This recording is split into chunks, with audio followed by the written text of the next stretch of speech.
O que o Bolsonaro e o Paulo Guedes querem fazer não é uma reforma da Previdência, mas é o fim da Previdência Pública e a sua substituição por uma Previdência Privada, que é a chamada capitalização. Em todos os países em que foi adotada, a capitalização deixou milhões de idosos miseráveis e gerou custos insustentáveis para o Estado. Hoje eu vou explicar um pouco melhor por que isso aconteceu.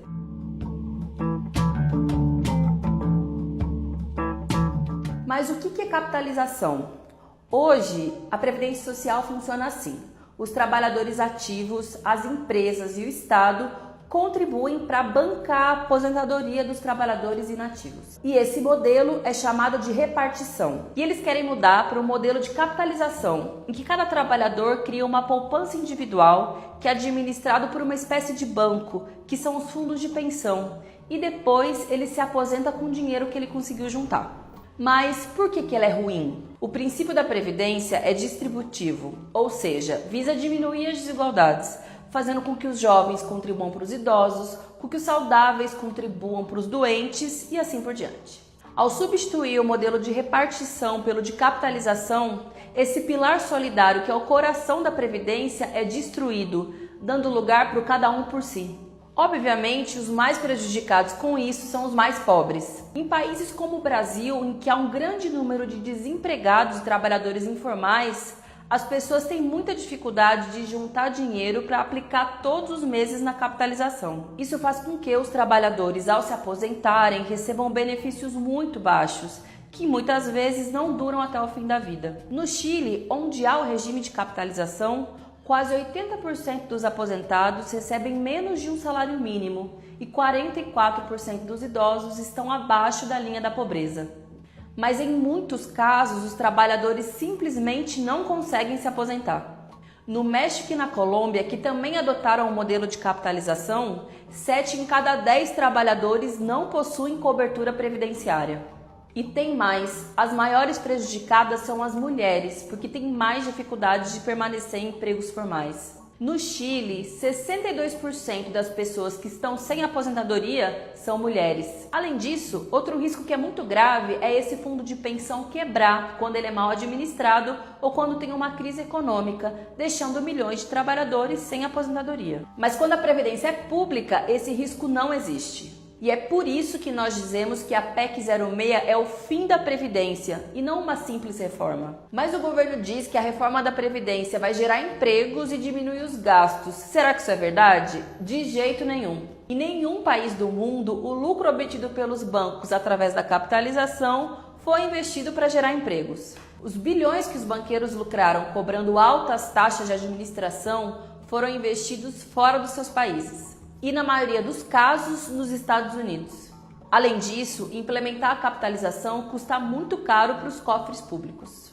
Isso acontece porque os trabalhadores da ativa, quando são inseridos na capitalização, param de contribuir para os trabalhadores aposentados e juntam somente para a própria aposentadoria. E para que os trabalhadores inativos não percam seus benefícios, o Estado é obrigado a repor essa perda de receitas. Há quase 40 anos, o Chile adotou o modelo de capitalização, mas até hoje o Estado precisa pagar 2,5% do seu PIB por ano para cobrir os custos da transição. Os países que adotam o modelo de capitalização, somando os custos de todos os anos, gastam cerca de um PIB inteiro. Ainda não existem cálculos definitivos sobre quanto será esse custo de transição no Brasil, mas muitos especialistas dizem que o custo pode ser ainda maior do que nos outros países. Ou seja, muito mais do que o tal do 1 trilhão de reais que o Paulo Guedes diz que vai economizar com a reforma da Previdência. Ué, mas e aquele papo de que o Brasil precisa de uma reforma da Previdência para não falir? Pois é, os custos de transição para o modelo de capitalização mostram que o principal argumento do governo é uma mentira. A capitalização trouxe problemas sociais e econômicos tão graves que 18 dos 30 países que adotaram esse modelo voltaram para a repartição. Tudo isso é muito absurdo, né? Mas agora vem a pior parte.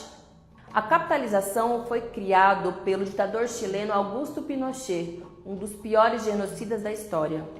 O Pinochet foi responsável pela morte de pelo menos 60 mil pessoas. Esse extermínio teve por objetivo calar a boca das pessoas que se opunham a esse modelo econômico que agora o Bolsonaro quer implementar no Brasil. E o próprio governo diz que o Chile é a sua inspiração. O Bolsonaro sempre elogiou o Pinochet. E o ministro da Casa Civil, Onyx Lorenzoni, diz que naquele país foi necessário ter um banho de sangue para arrumar a economia. Já Paulo Guedes tem relações com os economistas do ditador Pinochet e morou no Chile quando o sistema de capitalização foi implementado por lá. E agora ele quer trazer essa barbárie para o Brasil. Mas os interesses do ministro não são só ideológicos. O Paulo Guedes enriqueceu no mercado financeiro, inclusive administrando os fundos de pensão. Aliás, o Tribunal de Contas da União está investigando Paulo Guedes por gestão fraudulenta de R$1 bilhão de fundos de pensão públicos. Há suspeitas de que o ministro tenha administrado esses fundos de pensão mais para beneficiar a si mesmo do que os trabalhadores que contribuíram. Sem dúvida alguma, os interesses por trás da reforma da Previdência não são nem um pouco nobres. A reforma da Previdência tem tantos absurdos que tem muita gente que ainda nem sabe da capitalização, mas ela é um dos pontos mais importantes e talvez mais graves da reforma. Por isso, precisamos disseminar essa informação. Ajuda compartilhando esse vídeo, mostrando para os seus amigos e abrindo um comitê doméstico.